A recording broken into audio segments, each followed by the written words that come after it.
Selamat malam Pak Wayan, dengan saya Erwindo mempresentasikan lanjutan tugas dari mata kuliah Ekonomi Teknik sebagai ujian akhir semester. Sebagai pendahuluan presentasi ini saya gabungkan tugas yang pertama. Tugas pertama itu mengenai ulasan paper terkait ekonomi teknik, sedangkan lanjutan dari tugas ini adalah implementasi ulasan tersebut di perusahaan masing-masing. Saya coba menggunakan proyek yang ada di perusahaan saya, yaitu adalah sumur pemboran sumur X, di mana sebelum sumur pemboran X ini di sanction atau disetujui, maka harus dihitung keekonomiannya. Perlu saya sampaikan bahwa sumur X ini adalah komitmen dari perusahaan kepada negara. Jadi bukan saja untuk faktor produksi, tapi juga komitmen. Komitmen ini harus dipenuhi atau tidak akan memberikan ganti rugi kepada perusahaan. Sekedar info bahwa sumur X ini ada sumur minyak yang ada di Laut Natuna. Berikut saya sampaikan siklus daripada proyek ini. Jadi proyek ini adalah untuk membor sumur di bawah laut gitu, Pak. Nah, kurang lebih ini adalah penampang daripada sumur tersebut. Setelah dibor, maka minyak itu akan dialirkan ke kuning ini, ada platform, kemudian dialirkan ke FPSO. Dari FPSO ini sumur minyak bumi akan ditampung dan kemudian setelah penuh akan ditransfer kepada oil tanker komersial. Kemudian komersial tanker ini akan membawa minyak bumi ke kilang kemudian akan menghasilkan dari bahan bakar, dan salah satunya bahan bakar, dan bahan bakar ini bergunakan oleh untuk transportasi. Dan kurang lebih beginilah kurang lebih siklus daripada proyek ini. Batasan dari pembahasan ini perlu saya sampaikan, mengingat ini adalah confidential atau confidential perusahaan, ya, sehingga saya tidak bisa menyampaikan formula ataupun detail daripada perhitungan. Yang kedua, juga ada beberapa kriteria yang tidak bisa sampaikan karena itu merupakan keputusan atau guidance daripada perusahaan. Data sumur ini terletak di Laut Natuna, kedalaman lautnya 250 feet. Proyek ini akan dibor di kuartal 3 2025.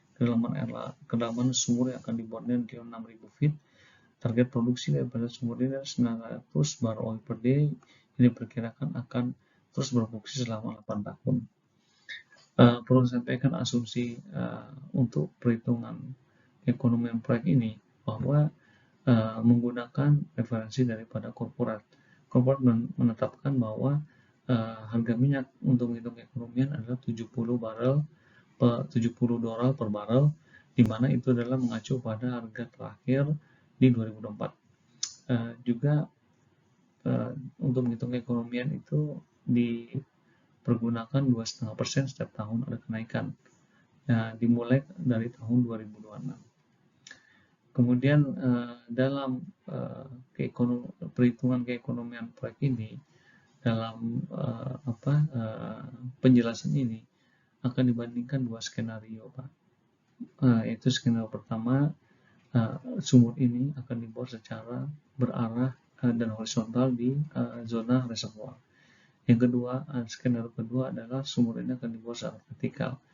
Jadi kedua skenario ini akan dibandingkan untuk terkait mana yang lebih ekonomis dalam proyek ini. Ini adalah penjelasan dari skenario pertama, sumur horizontal. Jadi dari dasar laut sumurnya akan dibor berarah seperti ini dengan penampang selubung. Kemudian pada saat zona reservoir akan dibor secara horizontal atau paralel. Di sini bisa dilihat bahwa area yang bisa dijangkau di lapisan daripada minyak bumi ini lebih besar.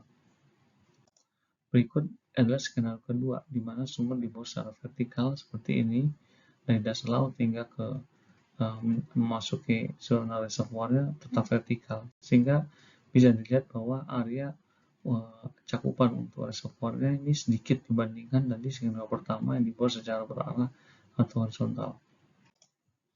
Berikut adalah profil produksi. Pemboran skenario pertama itu memberikan produksi memang lebih tinggi dibandingkan skenario kedua. Mengapa? Karena skenario pertama itu bisa menempatkan penampang sumur itu di dalam reservoir yang secara paralel, sehingga area readiness-nya itu lebih besar dibandingkan skenario kedua. Maka dari itu terjadi delta produksi yang signifikan. Namun ini hanya berlangsung sampai 3 tahun. Sedangkan selebihnya dari 2028 sampai 2037 produksi akan kurang lebih. Nah, jadi ini akan dapatkan kurang lebih 2 sampai 3 tahun kurang saja deltanya. Nah, di sini kita memperhitungkan perbedaan biaya. Tadi adalah perbedaan produksi. Nah, secara biaya, skenario pertama horizontal ini dibor akan lebih mahal dibandingkan skenario kedua, yaitu 35 juta sedangkan 28 juta. Juga, skenario pertama ini itu secara risiko lebih tinggi dibandingkan skenario kedua, karena dengan pemboran secara berarah akan menerima beban stres dari batuan itu lebih tinggi dibandingkan skenario kedua.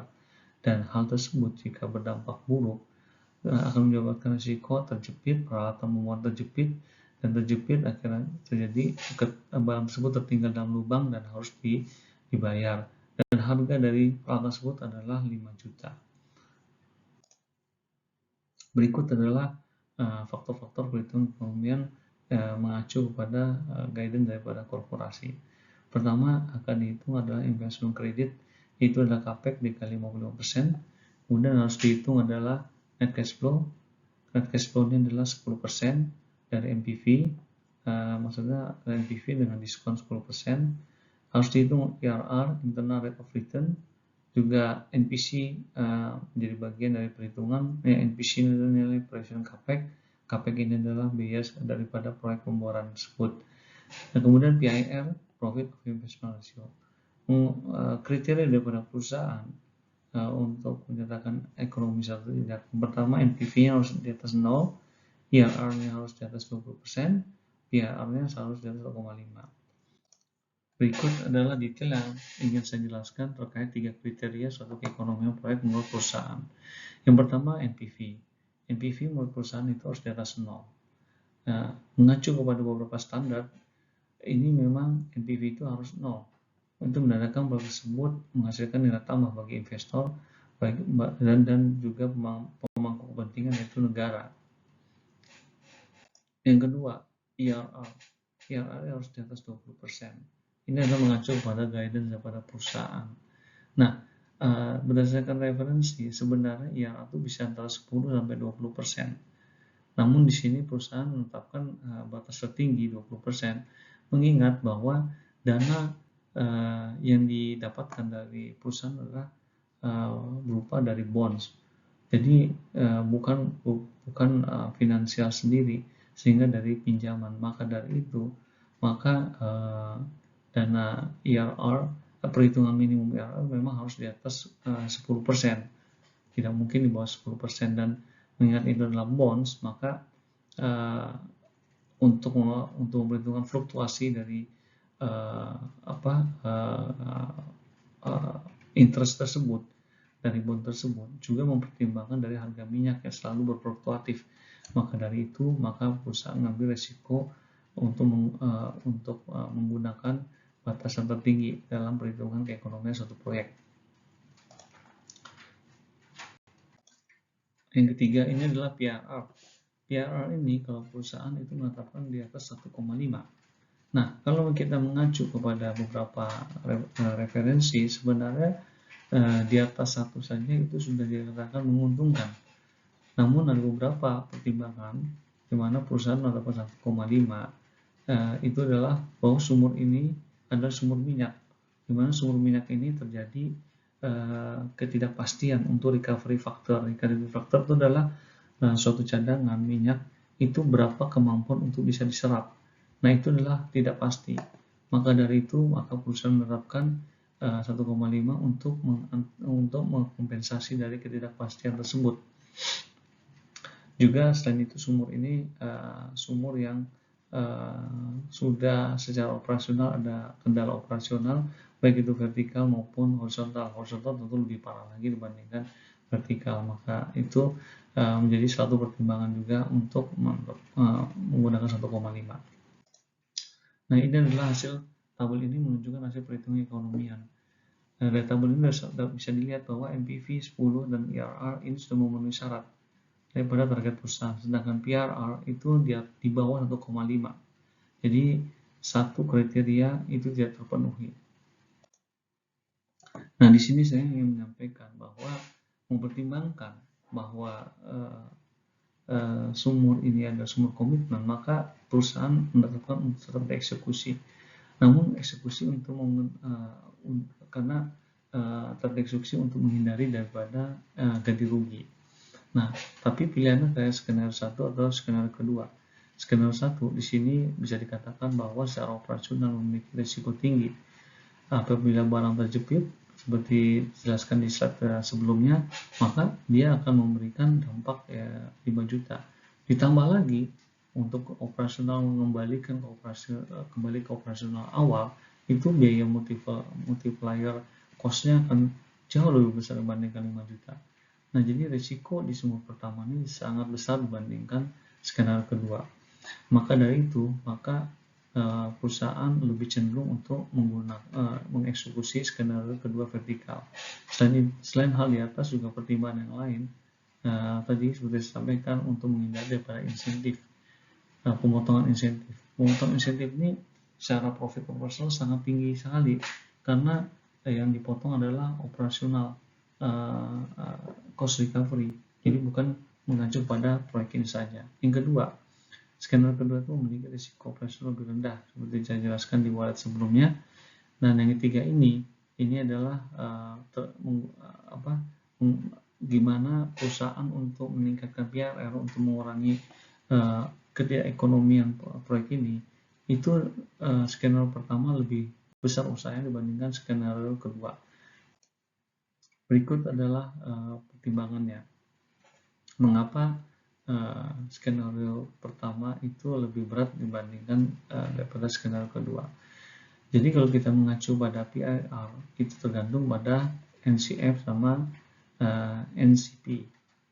NCF adalah net cash flow, adalah profit. Maka untuk bisa mendapatkan PIR tinggi, maka harus dinaikkan adalah net cash flow-nya. Bagaimana untuk menaikkan cash flow? Adalah mengurangi biaya operasional. Biaya operasional dilihat komponen terbesar adalah logistik. Mengapa? Karena lokasi dari operasional ada di Laut Natuna.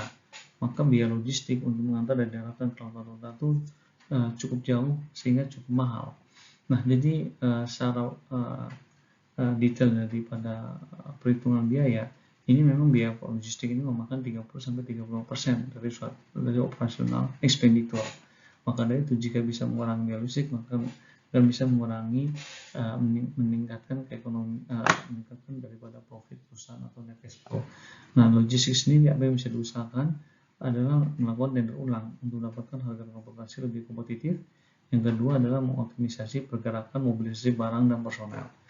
Nah, sedangkan yang kedua, usaha yang kedua untuk bisa PIR ketemu 1,5 itu adalah menurunkan biaya operasional. Nah, di sini skenario 1 ini untuk menurunkan biaya operasional sangat berat. Mengapa? Karena secara operasional sendiri skenario 1 ini itu memiliki risiko yang tinggi secara operasional. Tadi seperti saya sampaikan. Nah, bagaimana harus biaya operasional dikurangkan sedangkan risiko sangat tinggi untuk mengantisipasi agar pipa pembuangan tersebut peralatan pembuangan tidak terjepit.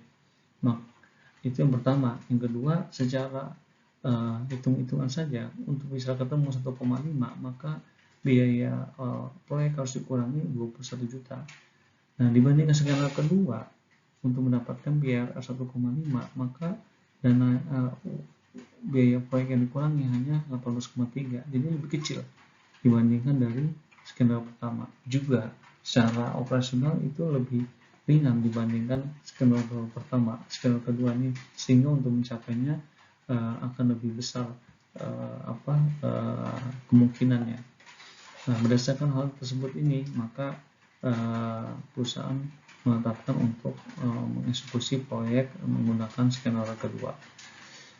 Demikian ulasan dari implementasi ekonomi teknik di perusahaan saya. Terima kasih sekali lagi, mohon sarannya Pak Wayan, dan terima kasih juga atas bimbingan dan wawasan Pak Wayan selama mengajar di mata kuliah ekonomi teknik. Selamat malam.